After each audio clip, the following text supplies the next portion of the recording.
tadi headline-nya itu tentang Anda yang sedikit mengkritisi soal impor, rencana impor ya, kereta Jepang gitu. Nah, apa alasan saat itu menolak? Dan kemarin katanya sempat nyoba ya, naik kereta di jam sibuk. Gimana rasanya? Ya, pertama soal menolak ya. Jadi gini Mbak Ilona, kami ini di Komisi 6 tahun 2020 sudah mendatangi pabrik Inka di Banyuwangi. Ya. Manajemen dan direksi Inka sudah memaparkan kepada kami anggota Komisi 6 dalam kunjungan kerja Komisi 6 DPR RI di Inka bahwa pabrik Inka itu sudah selesai dan siap menerima order dari KCI. Ingat ya, sudah selesai ya. Karena saya ulang-ulangi sudah selesai dan siap menerima order dari KCI. Karena kenapa saya ulang-ulangi sudah selesai? Karena narasi yang dibangun adalah pabriknya belum selesai dan baru selesai dan diresmikan oleh Pak Tiko 9 Maret 2023. Saya tegaskan pabriknya di saat kami kunjungan kerja Desember 2020 itu persis sama kondisinya dengan 9 Maret 2023 Pak Tiko resmikan. Persis sama ya. Jadi isinya dan bentuknya. Jadi pabrik itu sudah selesai. Kami kunjungan kerja dan menerima paparan dari Pak Budi Novi di Rut Inka sebelum sekarang ya bahwa pabrik Inka siap beroperasi. Lalu di Januari 2021 kami dari Komisi 6 mengusulkan kepada Kementerian BUMN, kepada KAI, kepada KCI untuk memberikan order KRL ini kepada Inka. Jangan lagi mengimpor kereta bekas dari Jepang. Itu yang kami sampaikan dari Januari 2021. Nah, berulang-ulang kali kami ulangi dan kami ingatkan. Nah, lalu yang kedua, berkat dorongan kami di Komisi 6, pihak Inka melakukan lobby dan komunikasi dengan pihak KCI. Ya. Lalu termasuk dibantu oleh Kedeputian Menteri BUMN yang membawahi asisten Deputi Menteri BUMN yang membawahi Inka dan KAI ya. Nah, itu disupervisi agar disegerakan ada kontrak. Lalu ternyata ya didorong, dipush oleh pihak Kementerian BUMN nggak jalan-jalan. Akhirnya ada MOU di 2022 Maret kalau nggak salah atau Mei, saya lupa tanggal persisnya. Nah itu pun MOU itu setelah Presiden Jokowi melakukan koreksi dan komplain secara terbuka waktu itu di pengadaan TKDN. Pak di Pertamina. Nah, setelah kejadian itulah ditambah dorongan dari asisten deputi Kementerian BUMN yang membidangi KAI dan Inka, akhirnya ditandatangani MOU itu. Tapi nggak ada kabarnya lagi setelah MOU hilang dari.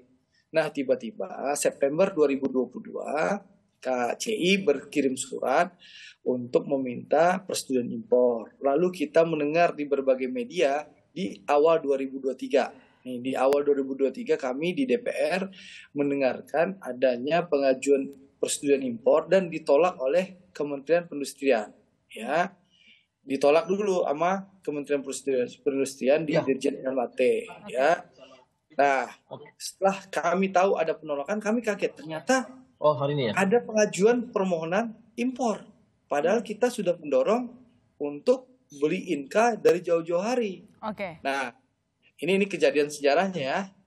Lalu setelah itu karena ada penolakan, lalu kami berinisiatif di Komisi 6 memanggil KAI dan KCI menanyakan perkembangannya, kenapa Anda impor. Lalu apalagi di media kami mendapatkan dokumen setelah itu. Dokumen itu ternyata KCI melakukan permohonan impor itu untuk 2023 dan 2024. Padahal di media kita baca narasi yang dikembangkan oleh pihak KCI waktu itu hanya mau impor tahun 2023. Di surat permohonannya 2023 dan 2024. Makanya inilah yang kami kritisi. Jadi ya kami kritisi alasannya mereka 2023 dan 2024 harus ada yang dirumahkan atau absolut dipensiunkan. Nah, kalau sudah tahu dan sudah memprediksi dari awal, kenapa hal ini tidak dipesan jauh-jauh hari? Padahal kami di DPR sudah mengingatkan. Nanti kan alasannya nggak ada uang, kita COVID, gitu kan? Pasti narasinya. Kami sudah tanya kondisi keuangan KCI waktu itu. DER-nya seperti apa? Debt equity rasionya juga masih bagus. Itu satu ya. Yang kedua, urusan kereta cepat Jakarta-Bandung aja, kami di DPR memberikan dukungan penuh ke Bang Arya itu. Sehingga kereta cepat Jakarta-Bandung insya Allah Juli ini sudah bisa diuji cobakan dan segera akan diresmikan oleh Presiden di ulang tahun kemerdekaan Indonesia di 17 Agustus nanti gitu loh. Atau tanggal 18 Agustus. Nah, masa urusan KRL kalau nggak bicara sama DPR, kalau bicara DPR kan tentu kita akan bantu solusinya bagaimana soal anggarannya gitu loh. Tapi kan mohon maaf dengan segala hormat memang diduga memang niatnya dari awal ingin impor. Dibikinlah narasi pabrik Inka ini baru selesai 9 Maret, Andre ini yang mengkritik nggak tahu, nggak punya otak, nggak tahu informasi, kan begitu narasi-narasi yang dibangun DPR nih nggak tahu apa-apa, orang pabriknya belum selesai, pabriknya masih tanah kosong, baru diresmikan 9 Maret, lalu Anda paksa-paksa Inka, itu narasinya. Tapi di rapat yang berapa minggu yang lalu kan sudah terjawab.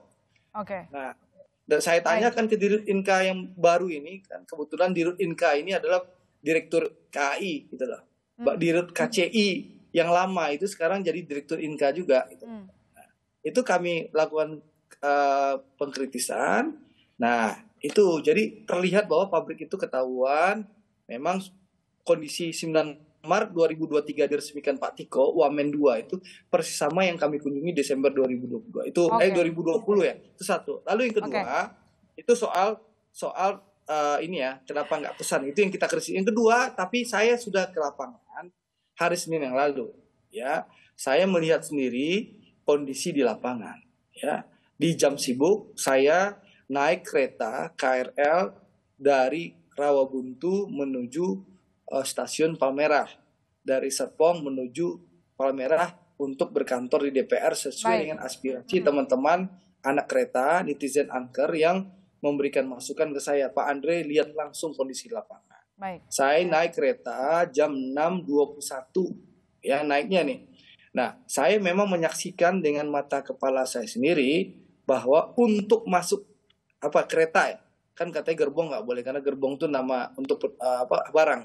Saya masuk ke rangkaian KRL itu dibuka itu untuk masuk itu saya sangat sulit. Saya paksain, nah ini pintu yang itu penuh sekali. Saya menerobos masuk dan saya berdiri ya. Dan memang begitu padatnya, ya. Ada 5 stasiun yang saya lewati. Setiap stasiun yang saya lewati ada penumpang yang turun, tapi juga ada penumpang yang naik. Jadi sampai Palmerah tuh padat sekali dan memang ya kayak cendol orangnya.